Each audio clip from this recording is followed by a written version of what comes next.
James Clemens, we're ready when you are.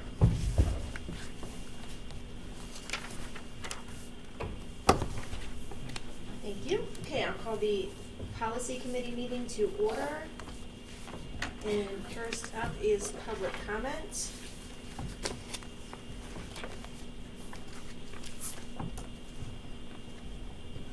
Public comment is limited to 3 minutes, and please direct your comments to the presiding officer rather than to individual board members, district employees, or members of the public. You can also communicate privately by emailing the superintendent and school board at psdschoolboard@pennridge.org. The first person signed up is Adam Bensick from East Rock Hill.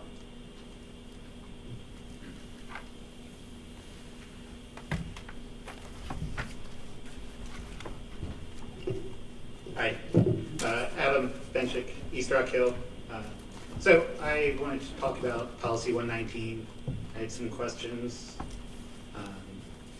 First, I did appreciate you redlining the line that says nothing in this policy should be construed, however, to prohibit instructional use, because the whole policy prohibits, or it definitely prohibits instructional use of student polls.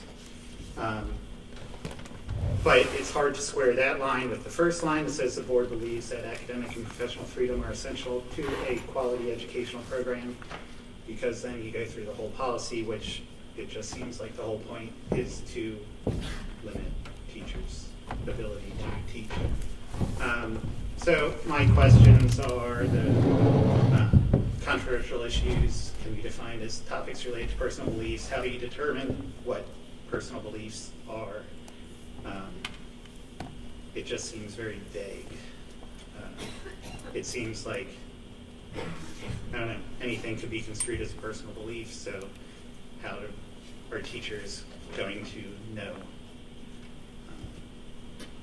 what it is? As far as the teacher-generated surveys for students, if parents opt their kids out, or I'm sorry, if parents don't opt their kids in, what do the kids who didn't opt in do? Are they going to have to leave the classroom? Are they going to have to put on headphones? I don't know. And then what do they do? Are they still allowed to participate in the sections of the class where they talk about the results? Or are they not allowed to do that either? And my last question, my daughter is in 5th grade. She circulated a petition the other day to have a PSSA party, and I'm wondering whether, like, she did ask her fellow students. She didn't get permission from her teacher or anything. What will the penalties be? She get detention? She did it in survey form, I guess. Does she need to contact the parent of everybody at the lunch table? How is that going to work? This policy is, the wording is very open-ended. I understand your need to have parental choice, whatever that means, but like, how far is too far? So yeah, I would hope you would scrap this and start over, because it's pretty bad. Thank you. Thank you. Next is Kevin Foster, Hilltown Township.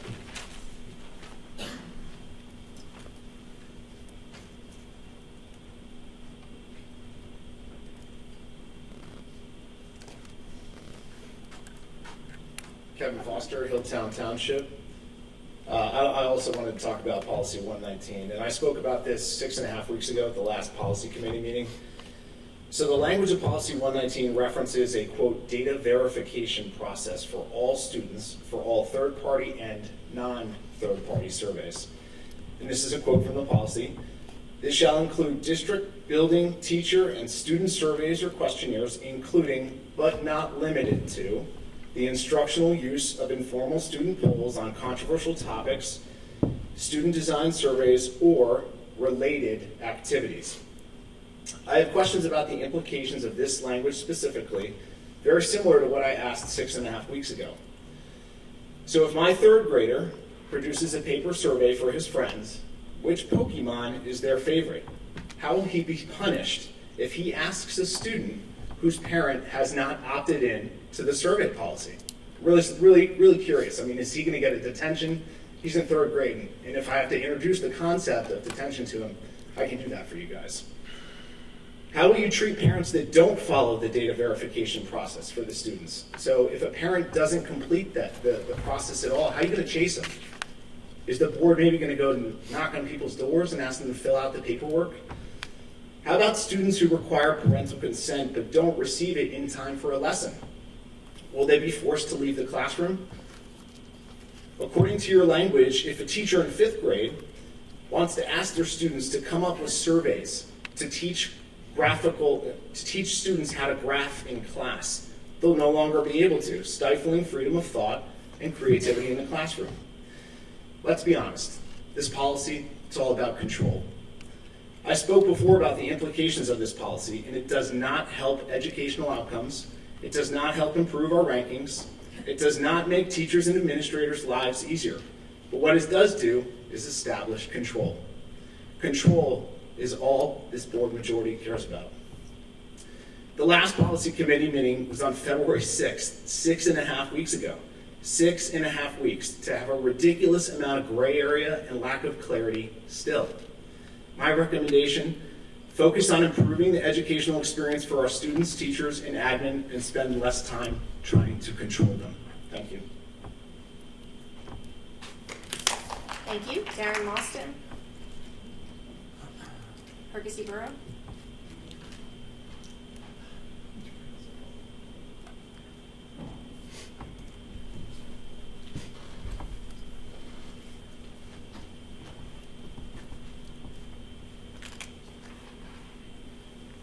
Darren Lawston, Percy Burrow. I'm also here to talk about Policy 119. I'm going to read from the majority opinion from Tinker v. Des Moines, 1969 Supreme Court Justice opinion. In our school system, state-operated schools may not be enclaves of totalitarianism. School officials do not possess absolute authority over their students. Students in school, as well as out of school, are persons under the Constitution. They are possessed of fundamental rights which the state must respect, just as they themselves must respect their obligations to the state. In our system, students may not be regarded as closed-circuit recipients of only that which the state chooses to communicate. They may not be confined to the expression of those sentiments that are officially approved. In the absence of a specific showing of constitutionally valid reasons to regulate their speech, students are entitled to freedom of expression of their views. Policy 119 has major First Amendment implications for our students. I have yet to hear one valid rationale for these constraints. The policy language is so incredibly vague that a reasonable person could conclude that under this policy, as a hypothetical scenario, a student looking to bring attention to an issue, let's say drug use in the high school bathroom, who decided they wanted to put a survey together and ask students about their experiences in the bathroom. And they wanted to use that data to gather it together as a way to petition the school board for action. Well, under this policy, there's an unwieldy amount of bureaucracy that that student must go through, including asking permission from the free speech police. If this isn't flat illegal, then it's just wrong. The First Amendment rights of our students should be the default. A parent has every right to opt their child out of activities, but don't require parents to opt their children into their rights as free people. That should be the baseline expectation as a student in public school in the United States of America.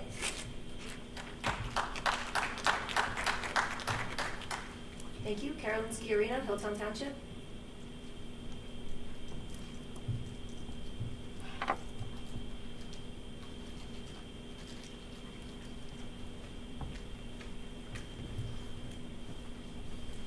Hello, Carolyn Sciarrino from Hilltown Township. I would also like to speak about Policy 119. I consider myself a very involved parent in my children's education, and I'm having a hard time understanding why this policy needs updated. For example, In regards to the third-party surveys, in particular, the PA Youth Survey, why do you feel that this needs to be changed to opt-in? That survey is anonymous and is our only insightful data on student drug and alcohol use. It appears that the board is intentionally destroying the only reliable data that the district has on drug and alcohol abuse by moving to opt-in. We know that with changing it to opt-in, student participation rates will plummet, depriving the district of valuable data. Do you really want to do that?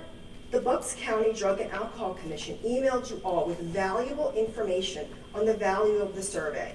Did you all review it? Did you take what the professionals in this field had to say into consideration? I first heard of PAYS when my son entered 6th grade, and his school was wonderful in informing the parents what it was, presenting us with the survey, and allowing the parents to opt out. That is best practice. By giving the option to opt out, I was able to express my parental rights, and that is what we as parents should have. In reading policy 119, it seems that it is about board control and removal of parents' rights. Regarding surveys as a whole, the policy reads that the board wants to personally approve items that should fall under teacher discretion and administrative oversight. The professionals in the education field, not the school board members. Why do you, the board, need to approve surveys? Why does the board feel that they need to micromanage? Don't we have Dr. Bolton, the administration, the professional staff to make the decisions on surveys? Why do we need to change how surveys are given? I've been a parent in the district for over 8 years and I've never had a problem with surveys. Why the change? In addition, won't having the board approve surveys be so cumbersome that in the end we'll have no surveys? Parents' control should not have to be rooted through the board. This is just board control. Please don't make these changes to this policy because 119 reads that it is all about you, the board, controlling our students and the ability of our school district to address any drug and alcohol issues that we may have in our schools. In addition, I would like to say that I did ask these questions about policy 119 to the board via email February 28th, and I still have not heard from any of you. Thank you. Thank you, Stephanie Regina, East Rock Hill Township.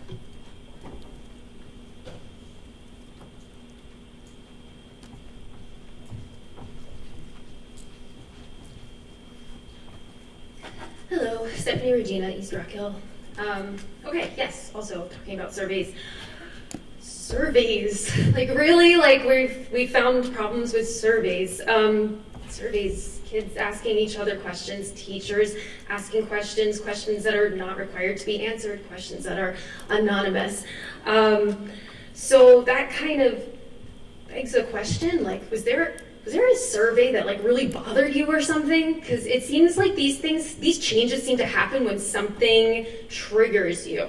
So I'm kind of wondering what like big bad survey went out that asked questions you didn't like and maybe would have given answers you didn't like, because why else would this be coming up now all of a sudden? So yeah, I'm also kind of wondering how this helps students, like looking at your board goals for the year, student growth and achievement, raising PSSA scores, organizational leadership. That includes things like looking into block scheduling, financial management, recruiting and retaining professional and support staff, like the staff that you don't seem to trust to take care of things like this themselves in the classroom setting. I don't see how restricting this process is helping with those goals. Basically, this is kind of another way that this undermines our teachers and their professionalism, and it undermines our kids. It like as though saying that they can't handle knowing when they're comfortable sharing their thoughts and sharing information about themselves. Like they are autonomous beings. They leave home to go to school and they leave their parents, and they need to be able to act autonomously sometimes. There's also, kind of this issue now with the PACE thing, since, that's come up. Considering that there are still issues at the high school where we have off-limits bathrooms, and all these issues with, drug use in the bathrooms, it seems like that's information we would want to have, and yet you're creating a roadblock to getting that information, because it certainly won't increase the results we get from PACE. It's going to decrease it. So again, I don't see how this is going to help students. Yeah, I think that's it. Thank you. Thank you. Nicholas Custer, West Rock Hill Township.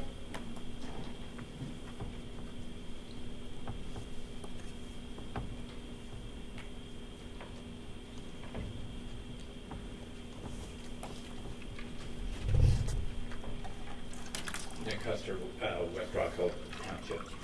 My wife and I raised 4 kids and have 8 grandchildren. I want you to know they all have the same number of digits and toes that they were born with.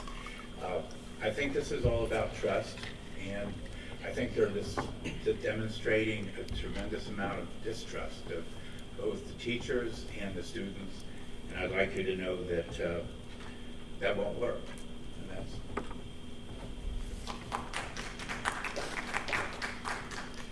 Thank you. Okay, first on the agenda is policy 903.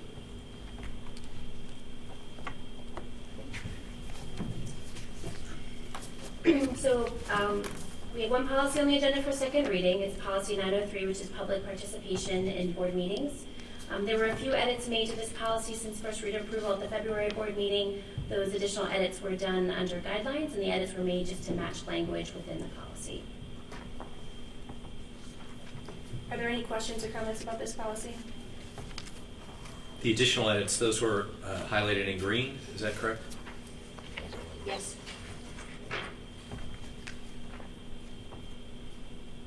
I just had one thing. I thought the one is a little bit unclear as far as the second comment period. It says something about sessions, and I'm trying to pull it. That's number 5. Number 5. It says in advance of the appropriate sessions of public comment. I think we should be specific and let them know that they can sign up during the meeting to get to the second comment period, because this is just a little vague. Otherwise, it's fine with it. It's basically just saying you have to sign up before that public comment session. So if you're signing up for the second one, you have to sign up before the second one, which is what everybody had asked for. Yes, it I'm not does. sure I how- don't think it says that clearly to me, to be honest. Well, I think what you mean is that it's not clear, I guess, if I just read it quickly, it's not necessarily clear that informing the board secretary, I just lost my place, and register your intent with the board secretary in advance of the appropriate session. Sessions could be multiple. Well, and it could also policy mean, meetings and- in advance means, some people, it could mean, I have to do that before the meeting actually takes place, where I think what you're trying to say is that you would allow people to sign up as a meeting is in progress for the second comment period. And I don't think it's clear either, I guess. I wrote it as in advance of the meeting for the first comment period and before the end of the meeting for the second comment period. Just something in that regard, so it's clear. That's a change and nobody knows it's coming, so, but it's helpful in the community, so I think we should make it clear. That's it.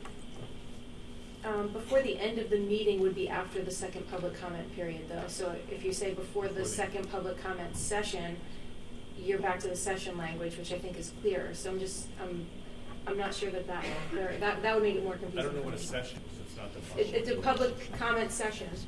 Do we Doesn't call say them it. for It says- sessions, or do we call them periods? Yeah, If you I wanna don't see switch it it to used anywhere periods. else. Well, I'm just saying, what's the word that we use? Because I think in the past, we've used the word periods for the different public comment sections of the meeting.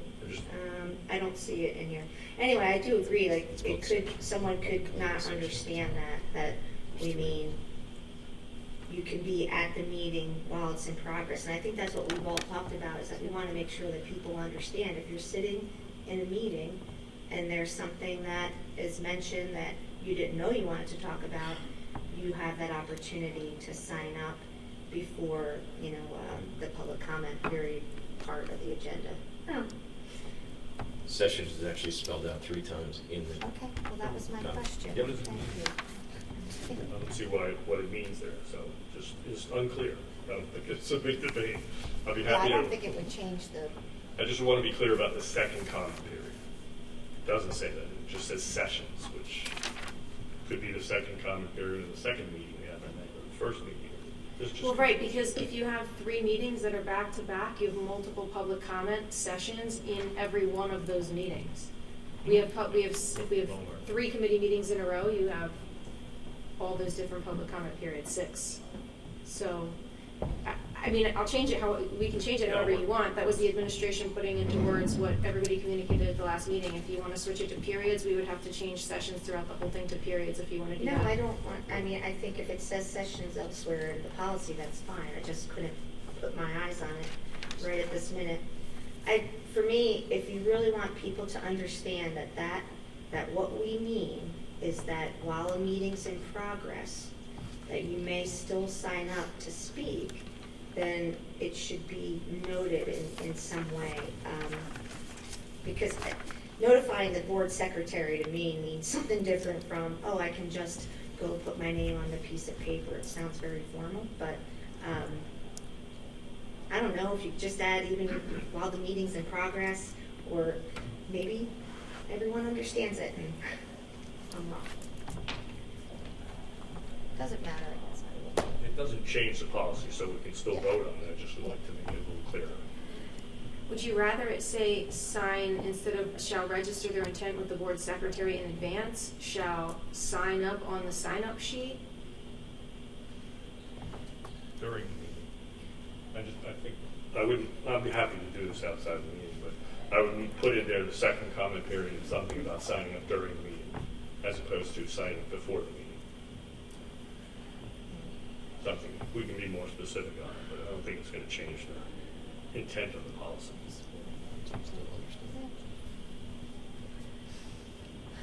Well, I don't. This is on the board agenda for tonight.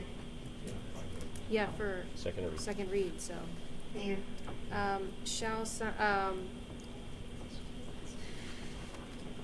sign up on the sign-up sheet, and Megan, can we just add a sentence at the end of 5, or Jen, that says, during a meeting, you may sign up for the second session? Yeah, something that's good. I like that.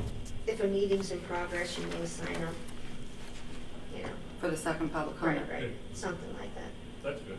I like that.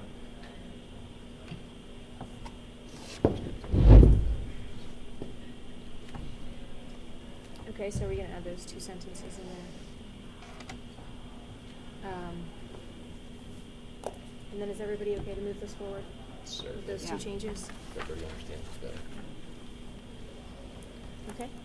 So I'm clarifying that 5, the first sentence will be updated to, we'll talk about the board secretary, that it'll talk about signing up Sign-up on the sheet. appropriate sign-up sheet. And then we'll add a sentence at the end of 5 that talks about the ability to sign up for the second comment period while the meeting is in progress. Yeah, the sign-up sheet. Something like that. We'll make sure that the board secretary language isn't elsewhere as well, just in case it is. We'll have to check it for, Okay. All right, then next on the agenda is policy 119. Just a couple of notes from the public comments. Personal beliefs is defined in the policy, and the wording that was used was the wording from a prior policy that we have as requested by board members in the last committee meeting. As far as circulating petitions and surveys, students aren't allowed to circulate petitions and surveys without permission. That's always the case in the current policy. As far as the verification process, it would be the same process you use when you sign up to say whether your kids can have Tylenol or antacids at the beginning of the year. That sign up that you do every single year, it would be in that same verification process. There was no language adding board approval to surveys where it says that the addition of board was only added for approval of programs, which is already required, so that was really just a clarification. The other language in there in black is already language that's always been here. That's not language that was added at all. That was prior language before this process. So even if there was no changes made to the policy, that language that's in there already exists. And then Mrs. Summers, did you want to highlight this? So since we last met to speak to talk about the policy, it was tabled during the February board meeting. Since then, within the policy, a definition was added for controversial issues. A line was added to note that career and educational work surveys are exempt from the data verification process. On on page 2, the second paragraph, the words controversial topics were added to define what types of informal student polls would be included in the data verification process.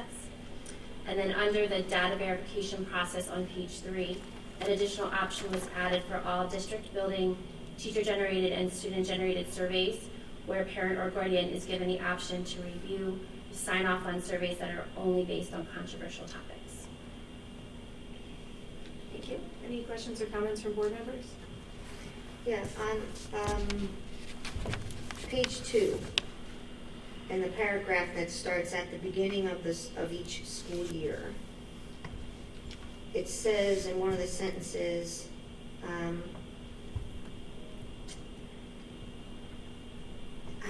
maybe it's not that paragraph, where it says that the author of the survey would be revealed. Oh, okay, so it's it's the one that starts, though the author of all surveys will be disclosed, participants in student-generated surveys will be anonymous. So when you say the author of all surveys would be disclosed, are you meaning to say that the name of a student would be disclosed to parents? I don't think that anyone should be completing a survey without knowing who's issuing the survey to them. Anytime there's a survey issued, you should have knowledge of where that survey is coming from. And that's something that we should clearly be teaching kids, that you can't put out, you shouldn't be putting out a survey and then not disclosing who you are. I think that's just part of the process. I don't think, I mean, if this is going to go through an approval process by a teacher, obviously the teacher is going to know the identity of that student. My discomfort is with parents being told, well, this is a survey that Joan Cullen in period 3 wants your child to answer. I'm not comfortable so much with that. I mean, the teacher knows where the survey is coming from. The teacher would obviously have eyes on the survey and know whether or not it's appropriate. And if any parent had an issue, the teacher, again, knows the identity of the student. I'm not comfortable with us giving that information to parents because we don't do that in any other situation. Even sometimes where you might think that a parent ought to know the identity of another student. So I think if it's a teacher, yes, of course, you can say, this is a survey coming from Dr. Rabarchak. That's totally fine. Giving out the names of students, I don't think is okay. So I would like that to be changed. And then there's language in here that says that you need 1 week notice, at least 1 week in advance notice. So there is an issue then if you don't get the approval back from the parent in time for the lesson. So I don't know if we ever answered that question, what will happen if we don't get the notice, how will we manage that? Or not us managing it, it will be the teachers and, how will they be able to manage that? So I would like better understanding of what that's going to be. And then just in general terms about the pays, my issue with the pays is that, again, public school students, just by virtue of being here, should not be subjected to something because the state says you shall do this. They should have the opportunity to object to it and not participate in it. And it's much better of a guarantee to know that parents are aware of it if you make them opt in. You can say that a parent can opt out, but it's possible that parents will not see that information, come home, or whatever it is, so an opt-in is a better guarantee. And as far as being able to address issues that we have, those surveys are anonymous. You'll get anonymous information back and won't know specifically who needs that help. And we have, mechanisms in place where we're dealing with issues that we currently have. So I don't see an issue with asking parents to opt in. I think that's the safest option. Other than that, that's all I had as far as comments go for the policy. I just wanted to say a few things in general. I don't agree with any of this policy, but it's completely vague. I mean, we talk about personal beliefs, which is wide open. My personal beliefs may be controversial to you, may not be to somebody else. It's a bureaucratic mess. We're going to burden our teachers with a lot more work and this is the weird part about it. There was one survey that got this going. One survey from one student. Now we're handcuffing our teachers to make sure that they have to get involved with every survey that kids want to do. And the opt-in versus opt-out, that's a big mistake too. If you took statistics, you would know.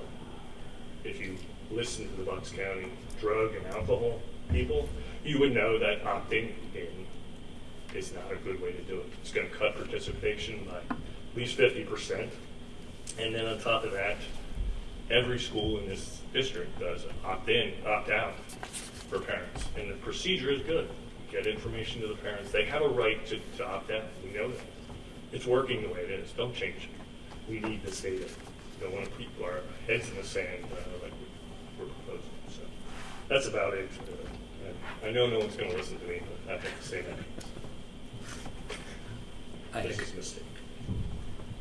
Jordan, did you want to say something? I think it would be helpful to have some examples of what would be surveys that would be appropriate and what surveys might be inappropriate, since it does appear to be some confusion both up here and with the public on that. So, for example, I was trying to think of, would it be okay to say what holidays do you celebrate, or does that become in a religious questionnaire? And then I thought that we were trying to say that if it was non-controversial, we would, at least maybe it was just my thinking on this, but I'm not sure why we would need to get permission for a non-controversial district building generated survey or a teacher generated survey for students, such that, if it's a math class and they want to talk about, what's your favorite pie or something like that, that you wouldn't need a parent to sign permission for that.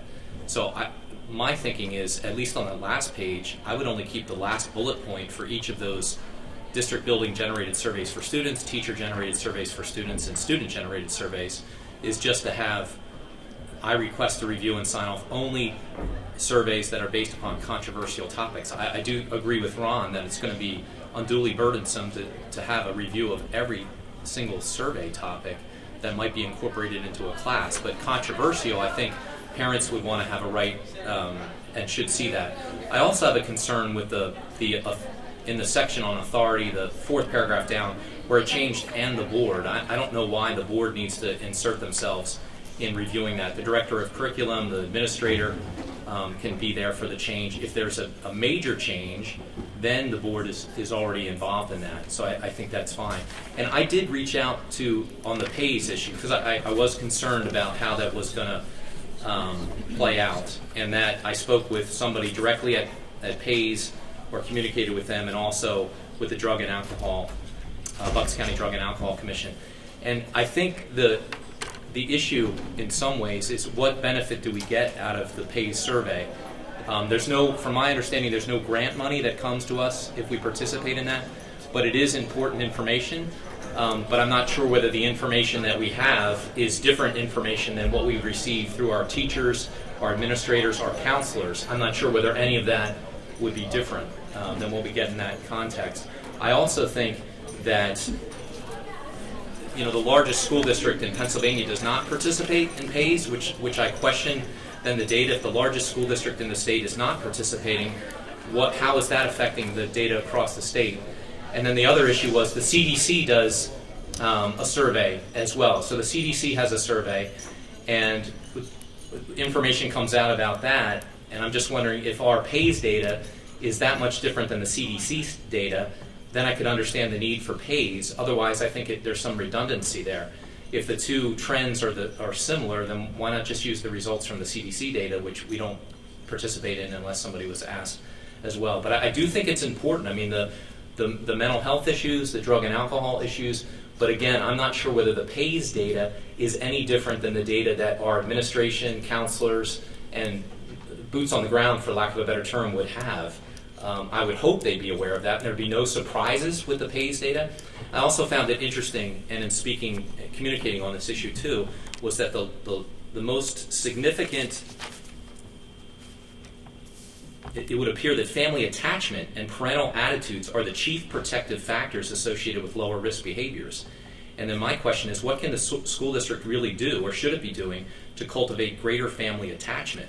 If that's one of the best indicators of preventing students from being involved in risky behavior, I'm not sure the school district can really get involved in that. So to the extent that we're not utilizing the PAYS data in that respect, I'm conflicted a little bit with the benefit of that. But I do think the policy needs some tweaking because I think it is a little bit vague, and I wouldn't want to have every survey to be caught in this wide net when we're really just focusing on controversial issues. So two things. One, if you look at the top second paragraph on page 2, it says instructional use of informal student polls on controversial topics. So informal student polls are excluded from this unless they're on controversial topics. The only thing at the bottom that you're including if you don't click controversial topics is formal surveys, not informal surveys. So all informal surveys that aren't controversial are already excluded from the top before you even get down to the bottom. And then the other piece you said about including that language, it talks about, remember this isn't just a survey policy, this was also a controversial issue, so we're talking about programs, and that line that you're talking about where it adds the board is only talking about programs that have already been approved and changing them after the fact, which we already are required to get approved by the board. That has nothing to do with the survey aspect, and that's something that whether you put that in there or not, if you change a board approved program, you would have to get board approval to change it. So that's what that piece says. That part doesn't even have to do with the surveys. Did anyone else want to weigh in and then? Well, just can I follow up with that a little bit on that? Why do we have the last section then if it's inconsistent with the section that you just referenced on the second page? Because the last section talks about opting for formal. So the difference is so in other words, if there's an informal student So do we poll, define the difference between formal and informal? Yeah, informal student polls, or only even teacher, controversial. Well, what about informal teacher polls for purposes of curriculum?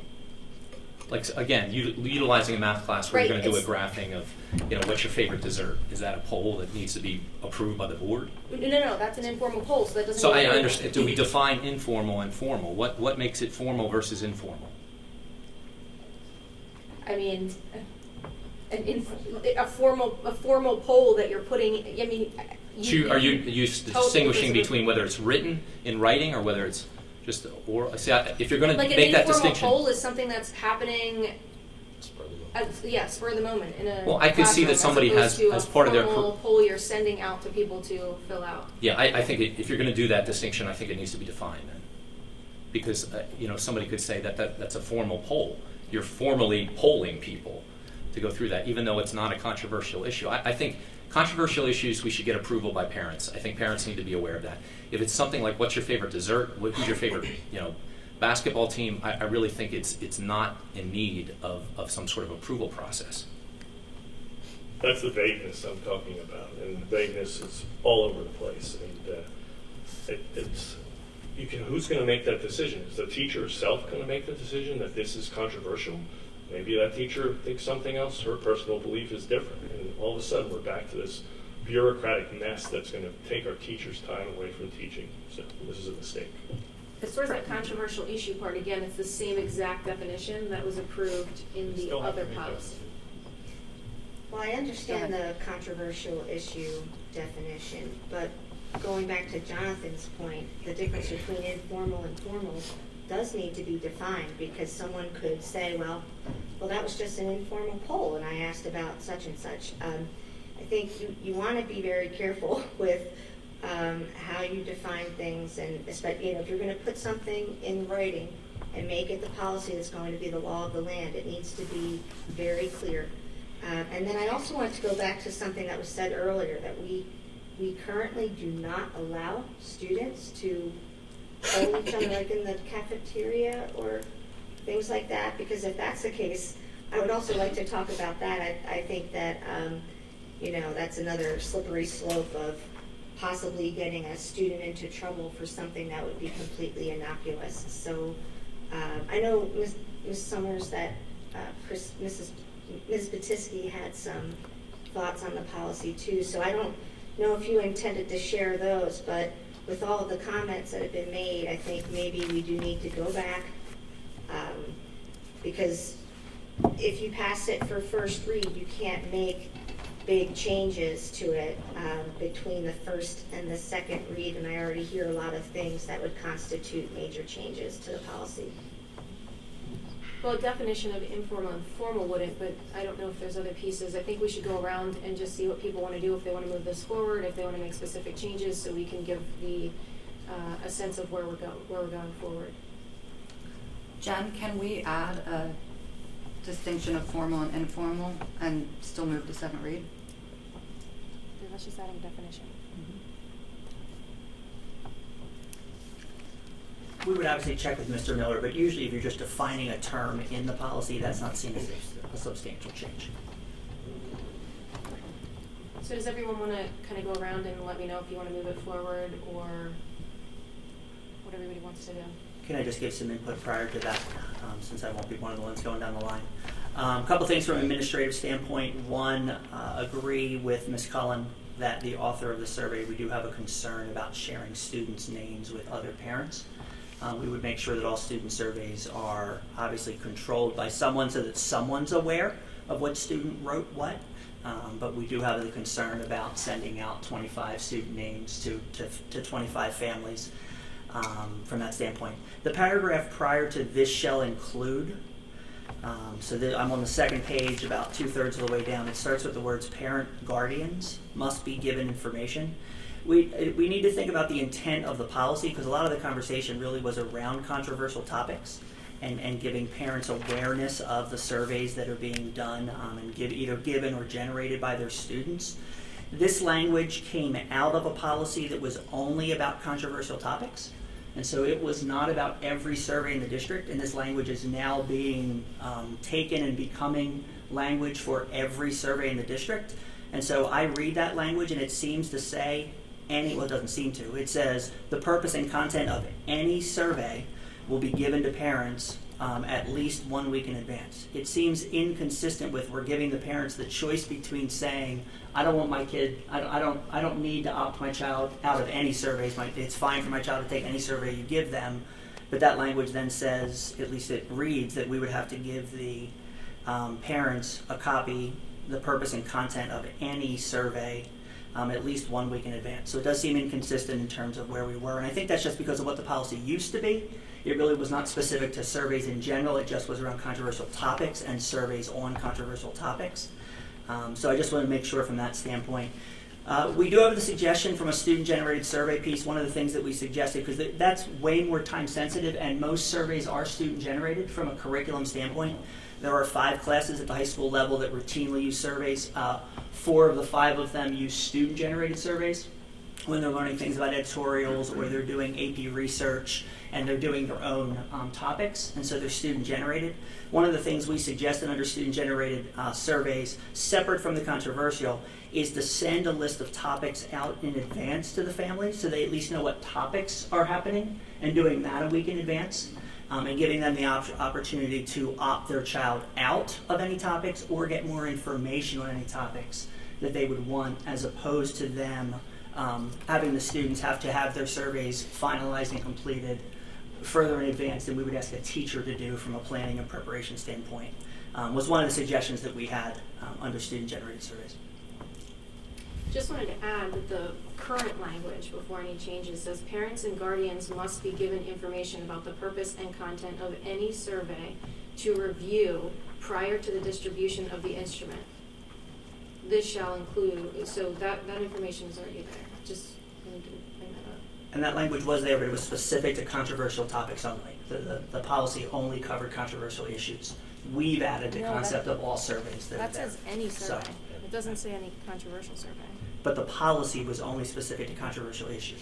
I think what he's saying, So- Megan, which I agree with, is add parents, guardians must be given information about the purpose and content of any controversial survey. Because that's all we're talking about, that's all we're concerned with. 'Cause Right, but the language before was for any survey, that any survey had to be given in advance. The topic was controversial issues. Just for controversial issues. But We added the that's not what surveys to it's, this for that's simplicity. just not what it says. Well, is there any objection to adding controversial, and then that eliminates this question of do we have to have the parents sign off on a survey about the sports teams? I mean, I'm fine with adding the word controversial. That seems like it eliminates a lot I of the mean, problem. if you want to eliminate at the bottom one of those three options, and I put it in based on the feedback from the board at the last meeting, but we can remove one of those three options and just make it two options.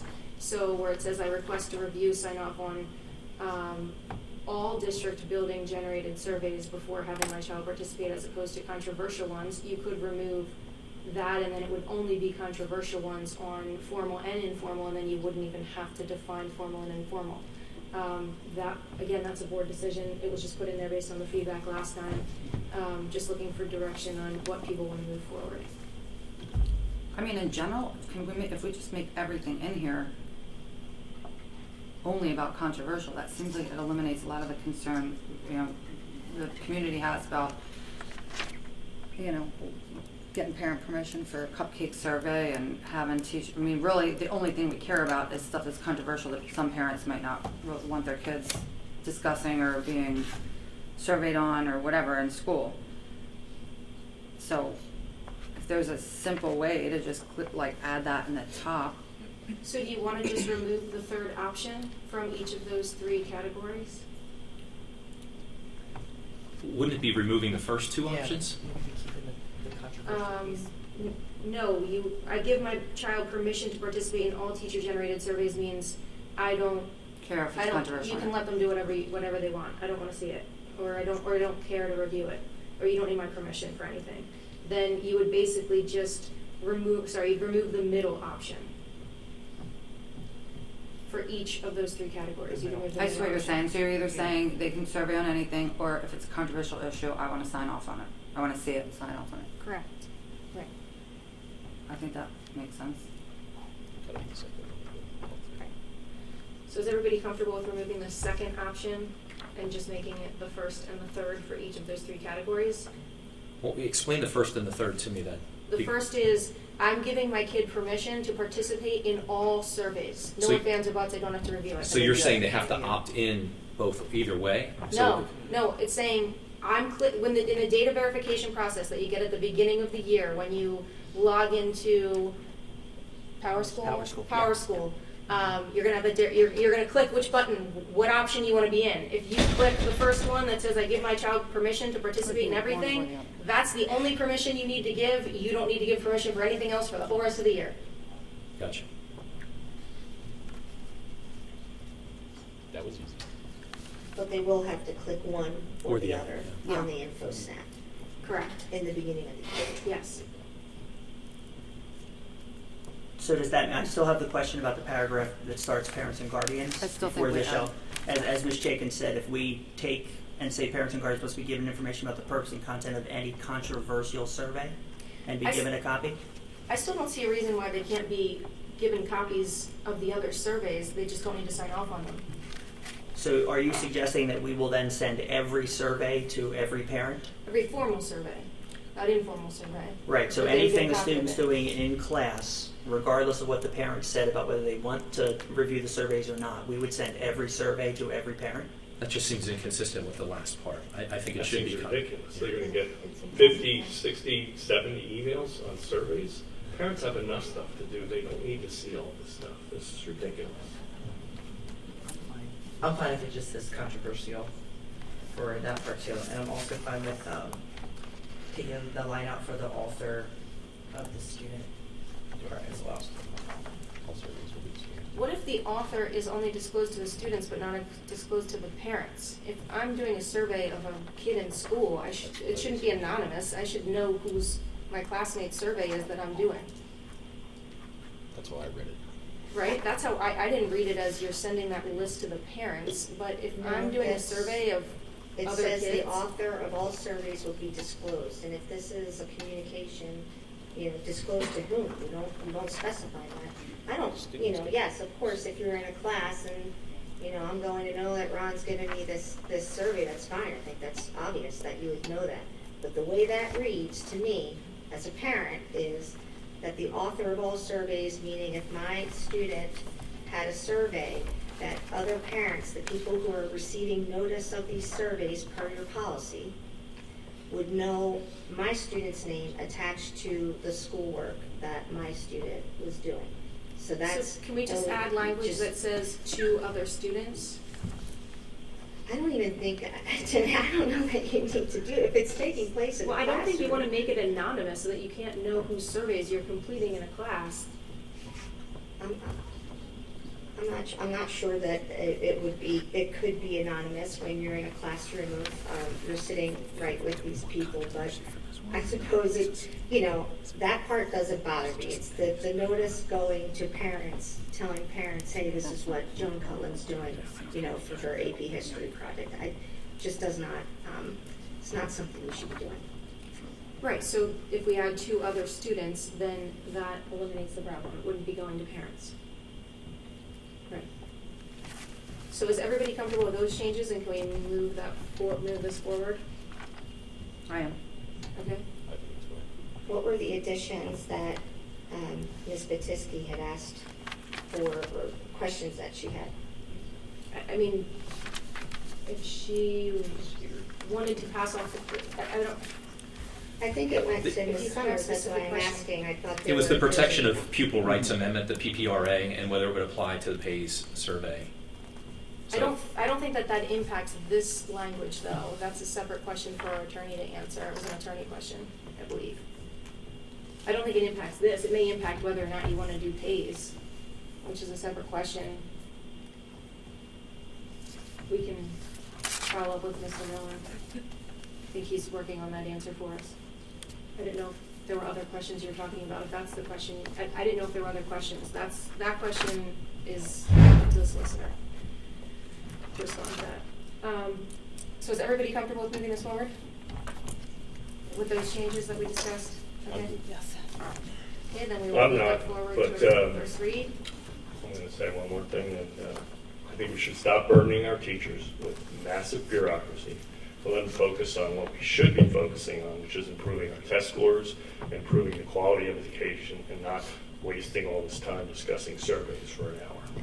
And months on end of this, we need to get back to basics, and this is not basics. This is wasting our teachers' time. The changes we just made eliminate that, Ron. No, Now they we're only don't. talking They about don't. controversial issues. And Dr. to Holt track confirmed each that we student don't who even wants give that many to- surveys to begin with, what I asked the last board meeting. So when you say Not it's true. gonna be a That is just, we just said every formal survey we're gonna send out to people. No, Everyone. even with that, we and said, then the people who how many want to surveys opt do we in, give? who's gonna We track? really don't even give that Who's many. gonna- So you're making this dramatic more than what it really is. Oh, I don't think these people Yes, think that and you is. repeated Maybe yourself you- multiple times, the same thing. Okay, Something then we'll you move that cra- forward to the board craziness. meeting, Yeah. and Yeah, we are let's do adjourned.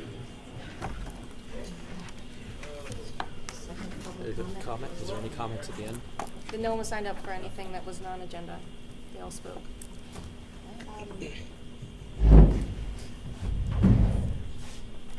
When we pass 9:03, there will be a separate sign-up Mrs. sheet. Summers, thank you. Then we'll check that. Mr. Thomas, you'll close that one meeting, right?